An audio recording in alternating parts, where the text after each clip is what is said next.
다시 한번 요셉 족속 므낫세 지파의 슬로브앗의 딸들에 대한 이야기가 나오고 있습니다.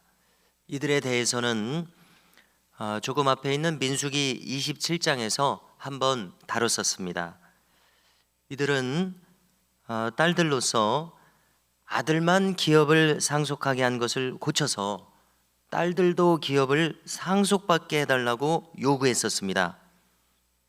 그래서 하나님께 모세가 하나님께 여쭈었을 때에 하나님께서는 응답하시기를 모세를 통해서 이들의 요구가 정당하니 이 요구를 들어주도록 허락하셨습니다. 이렇게 뜻밖의 새로운 규정을 필요에 따라서 정하게 되는 일이 있었습니다. 그런데 오늘 이 민수기 마지막 장에 이르러서 이 같은 슬로브앗의 딸들의 새로운 상황에 따른 새로운 요구가 있게 되었습니다. 그것은 무엇인가 하면은 이 딸들이 이제 다른 지파의 남자들과 결혼할 경우에 그녀들의 기업은 그 남자의 지파의 땅으로 소속이 바뀌게 된다는 것입니다. 그러면은 지파별로 공정하게 제비 뽑아 땅을 나눴던 그 의미가 없어져 버리게 된다는 이런 취지였습니다. 또한 관련해서 희년 제도를 명령하셨었지 않았습니까?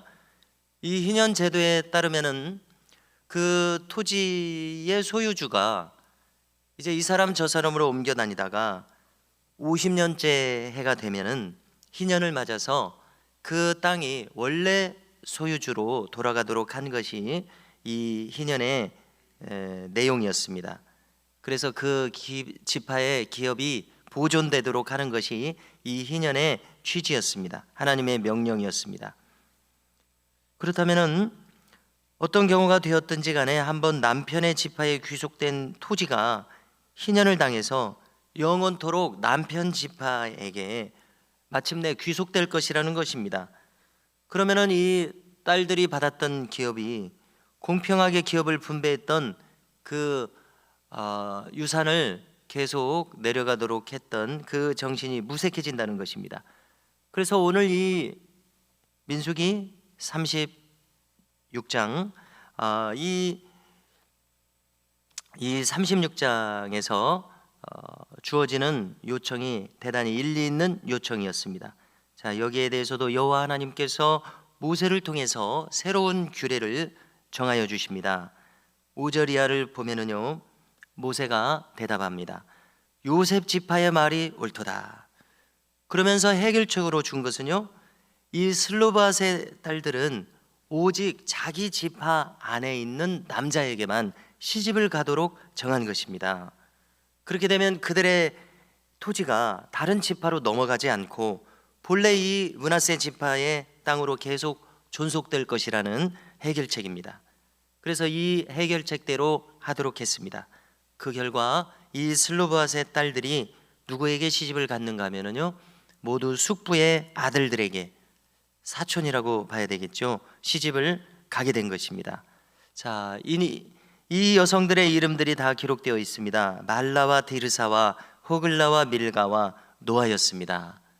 우리가 이 성경의 이름으로 자기 그 자녀들의 이름을 정하는 경우가 많은데요, 여기 이 디르사를 보면은 제가 기억하기를 배너에 여동생이 나옵니다.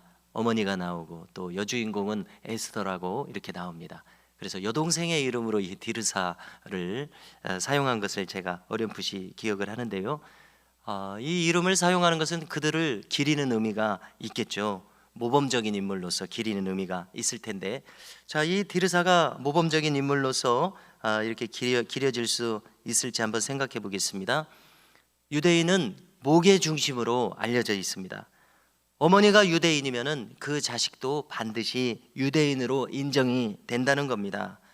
그러나 아버지가 유대인이지만 어머니가 비유대인이면은 그 자식은 유대인으로서 인정을 받지 못한다는 것입니다. 이것은 무엇을 나타냅니까? 그처럼 어머니의 교육이 자식에게 절대적인 영향을 미친다는 것입니다. 자, 이것은 우리의 경험에서도 사실입니다. 자녀에 대한 어머니의 영향력은 참으로 절대적입니다. 그래서 어머니의 신앙이 자녀들에게 그대로 전수가 되고 있습니다. 어머니가 무심코 부른 찬송가 한 절이 자녀의 가슴에 평생 깊이 박히게 됩니다. 무심코 어머니가 읽고 있는 이 성경 읽는 이 모습이 자녀들의 뇌리에 평생 각인되고 있습니다. 이처럼 어머니의 교육은 절대적인 것을 우리의 경험을 통해서도 알 수가 있습니다. 자, 그러므로 우리 어머니들은 어떤 모습을 가지셔야 되겠습니까? 자녀들에게 잠언 31장에 나오는 대장부와 같은 이 여인상의 모습, 경건한 어머니의 모습을 보여줄 수 있으면 얼마나 좋겠습니까? 신앙 안에서 강인한 어머니상이 거기 나타나 있습니다. 이 어머니상으로 살아갈 사명이 우리 어머니들에게 있습니다. 예를 들어서 가족을 위해서 힘써서 음식을 사랑으로 준비하는 그 모습, 가정을 여러 가지 모양으로 아름답게 가꾸는 그 모습, 그것이 우리 어머니들에게 사명으로 주어져 있다고 생각합니다. 남편에게 선대하며 자녀들을 사랑하는 사명이 있습니다. 어머니의 입술에서 지혜로운 말씀이, 성경의 말씀이 꿀처럼 떨어지는 그러한 아름다운 모습의 사명이 있다고 생각합니다. 그렇다면 그것은 바로 자녀들이 하나님을 믿는 믿음 안에서 살아가게 될 평생의 자산으로서 작용할 것이라고 믿습니다. 그러면 이 잠언 31장의 말씀대로 훗날 자식들이 어떻게 하겠습니까? 일어나서 어머니에게 감사할 것입니다. 그의 남편도 그녀를 칭찬하기를 덕행 있는 여자가 많으나 그대는 모든 여자보다 뛰어나다, 이렇게 감사할 것이라고 생각합니다. 고운 것도 헛되고 미모도 헛되나 오직 여호와를 경외하는 여자는 칭찬을 받을 것이다. 성경은 이렇게 약속해 주고 있습니다. 자, 여기 이 26장과 36장, 27장과 36장 반복되어서 슬로보아스의 딸들의 이야기가 기록되고 있습니다. 이들의 모습을 생각해 볼 때 참 강인한 모습을 느끼게 됩니다. 열정적인 모습을 느끼게 됩니다. 유산을 소중히 여기는 모습을 느끼게 됩니다. 우리 집안의 기업을 대대손손 보존하고자 하는 사명감을 가진 것처럼 느껴집니다.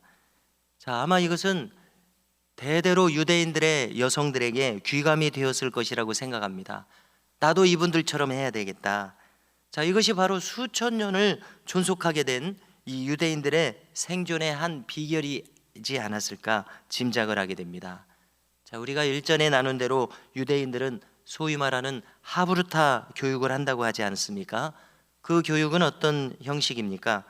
그들은 초등학교 때부터 2명씩 짝지어서 끊임없이 서로 대화함으로 토론하게 만든다는 것입니다. 그리고 그 자료는 모세오경이 그들의 교과서입니다. 그래서 모세오경의 수많은 주제들 중에 하나를 택해서 그들이 서로 막 끊임없이 토론을 하게 하는 것입니다.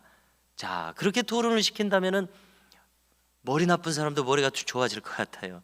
계속 머리가 생각하도록 자극을 하니까 그들이 머리가 좋아서 뛰어난 것이 아니라 머리가 좋아지도록 교육을 받게 되는 것이 그들의 교육의 특징이라는 이야기를 들어봤었습니다. 그러면 그들도 틀림없이 이 슬로바스의 딸들의 기업 상속에 대해서도 2번이나 성경에 기록되어 있으니까 아마 토론하지 않았을까.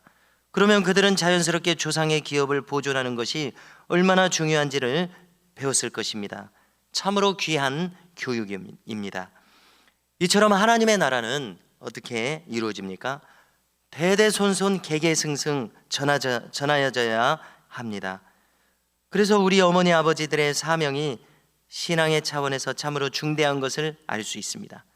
우리가 바라기는 훗날 자녀들이 부모님들을 추억하기를 우리 어머니 아버지는 하나님 제일주의 신앙으로 평생을 사셨다, 이렇게 추억할 수 있는 부모님들이 된다면 얼마나 좋겠습니까? 그래서 우리 모든 교우들께서 이처럼 아름답고 자녀들이 본받을 만한 모습으로 영원한 신앙의 모델로서 살아가실 수 있기를 주님의 이름으로 축복합니다.